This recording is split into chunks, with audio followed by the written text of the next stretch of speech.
We're not talking about action here as a one-time event. When we're talking about action, we're talking about things that you do all the time, regularly, things that really, really show who you are. When you procrastinate or when you are paralyzed and you can't take the action that you need to take, it never is healthy for your self-esteem. Someone asked me recently, what action means to me? And it was such an interesting question because it's one that I never actually thought about. Of course, action means something to me, but I never really have been posed that question and had to think about a proper response. And so I did some thinking about it. I'm going to share what I came up with you today. So the question is, what is the real significance of action for you and me in our lives? My name is Mark Johnson. I am the fitness ambassador from Bounce Pep and also the youngest son of Bill Johnson. Thank you for being here. If you're a subscriber, thank you for being one. If not, please subscribe. Also, please like, please share this video with people that you know and love. Let's jump right into this. Let me tell you a story about when I was much, much younger. When I was 18, it was my first time coming to Japan for an extended amount of time. So I was going to be here for 9 months. Okay. And I had been to Japan before, and it was just more or less on a vacation vibe for a couple weeks. And that was all fine and good. But as you know, vacationing someplace and living someplace are those are two different ball games. So I got off the airplane, got on the charter bus, took the bus to my new home, got off the bus. I'm looking around my environment. Everything, of course, is in Japanese. All of the street signs, the language, everything is in Japanese, all the people around me. And I knew immediately, if I'm going to be here for 9 months, I've got to get on top of this language situation. And it required immediate action, no delay. So what I did was I went and got a bunch of dictionaries, grammar dictionaries, anything you can think of. And I would study every night for hours. I would literally start at the beginning of the dictionary and just read through the dictionary. And I did this for months. I read through dictionaries and I wrote down words. I wrote down vocabulary. I memorized everything. And I paid attention to writing and reading. I was learning how to read and write. I was learning how to understand conversations that people were having around me. But I took immediate action. As soon as I got off of that bus and stepped into my new environment, I had a sense of urgency that I've got to get this done because I'm not going to be here for 9 months and be in a fog about all of the messaging and all of the conversations that are going on around me. So that sense of urgency propelled me to take action. I knew that I didn't want to be someplace and just be lost for 9 months. So action obviously on a surface level is a means to achieve some objective or some outcome that you're desiring. For me at the time, I simply wanted to understand what was going on around me. I wanted to be able to read the things that I saw around me, the street signs, everything. I wanted to be able to read that stuff. I wanted to have some clue. So action in the form of studying every night for hours if I had to, until I fell asleep if I had to. That was how I achieved the end. Now, with that said, let's jump to the deeper significance of action, okay? This is going to relate to you in a powerful way. I want you to understand what I'm telling you now. Action has a deeper significance than simply as being a means to achieve an end. It's something deeper than that, okay? Action does two things for you. Number one, it demonstrates your identity, okay? And number two, it builds your self-esteem. It demonstrates your identity and it builds your self-esteem. These two things, these are the deeper meanings of action for you in your life. Demonstrating your identity, building your self-esteem. Let me tell you something.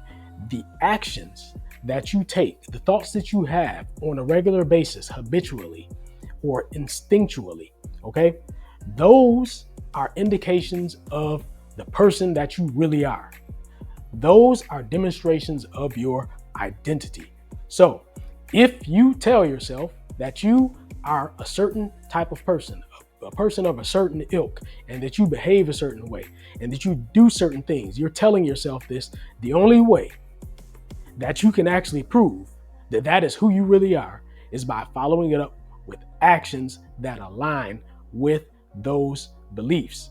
Okay, so thoughts and beliefs are not the same. Thoughts are transient. Your thoughts can change, your mood can change. Beliefs are what you really believe is true about yourself deep down. And what you believe about yourself deep down is going to come through in the actions that you take on a regular basis, consistently, all the time. Okay. So we're not talking about action here as a one-time event.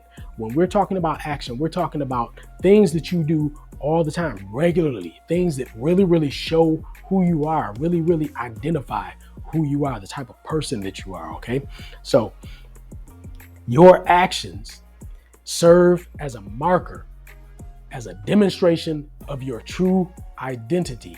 So whoever it is that you believe you are, okay, if you say that you're a powerful person, if you say that you're an unstoppable person, if you say that you're a person who believes in accountability, if you say that you're a person who is persistent, if you say that you're a person who is you're resilient, okay, you have to act in a way on a regular basis that aligns with those beliefs in order for them to really truly demonstrate that you are who you believe you are.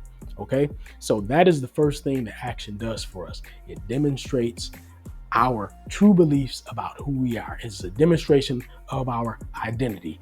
The second thing is action builds self-esteem.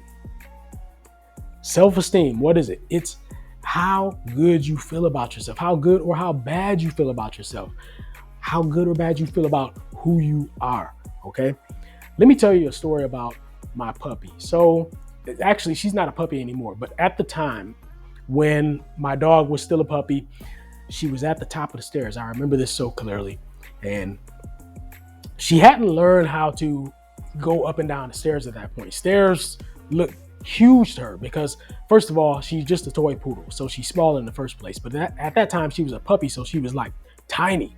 And so one stair looked like a mountain to her. And so one morning, she was at the top of the stairs on the second floor, and I'm at the bottom of the stairs on the first floor. So it's a flight of stairs, and I'm beckoning her to come down the stairs, and she's looking down the staircase, and it looks like it's like she's on the peak of Mount Everest looking down, and she's got this crazy man at the bottom of the mountain telling her to just come on down. And she was terrified. She couldn't take that first step. And you know how dogs make that little, that kind of little, that whining, scared sound when they're afraid of something. So she was doing that. She couldn't take that first step because she was paralyzed by the fear of it. It was like just looking over that very first step.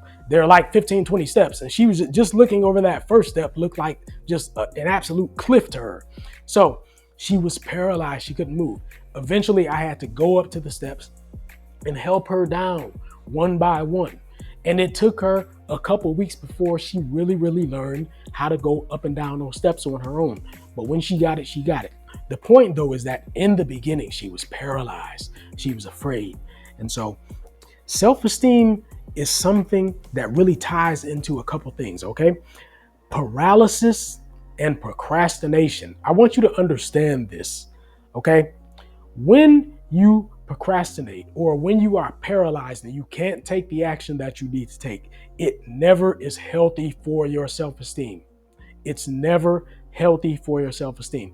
Procrastination is something a little bit different than a paralysis, in my opinion. I would say procrastination is more like you're not necessarily fearful of what you need to do, but it's just unpleasant and you just don't feel like doing it. And so you convince yourself that you can put it off and put it off and put it off and put it off. Really, you can't put it off. Really, it needs to get done now, but you convince yourself that you can put it off, put it off, and put it off. Now, paralysis tends to be more fear-based.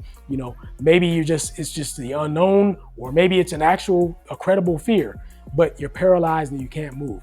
Whatever the case, when you do not act because of procrastination or because of paralysis, it is never good for your self-esteem. It will always make you feel worse about yourself. So the key is you've got to break out of this. I want you to understand that you have to have a sense of urgency about taking action. When you take action, it will build your self-esteem. Let me repeat that. When you take action and you do the thing that you know needs to be done or must be done in order for you to move the needle, okay, it's going to build your self-esteem. Action builds self-esteem. That is the second thing that action does for you. So the deeper significance of action is those two things, okay? And so I always want you to be taking action. Even if you're not sure about the next 2 or 3 steps, just do the step that you need to do right now. Take that action. If you want to get in shape, you can't just sit on the couch and think about getting in shape. You've got to get up and lift the dumbbell. Okay, you've got to start moving. You've got to start doing some squats. You got to start running. You got to start doing some lat pull downs. Get on the bench. Do some bench presses. You've got to actually take the action. Do some stretches. You've got to take the action. Nothing is going to happen simply by sitting down and thinking about it. You've got to take the action. So remember, build up your identity and also build up your self-esteem through action. Okay? Identity, self-esteem. So there you have it. The real significance of action for you and for me. Whatever it is in your life that you want to go for, take action. Don't procrastinate. Don't let paralysis keep you from doing what needs to be done. This has been Mark Johnson, fitness ambassador from Bounce Pep, youngest son of Bill Johnson. Thanks for listening. Talk to you next time. If you want to learn more about taking action now, go and download the book, the action book, Belief, at the Bounce Pep website. It is free. Go and download that now for free. Talk to you next time.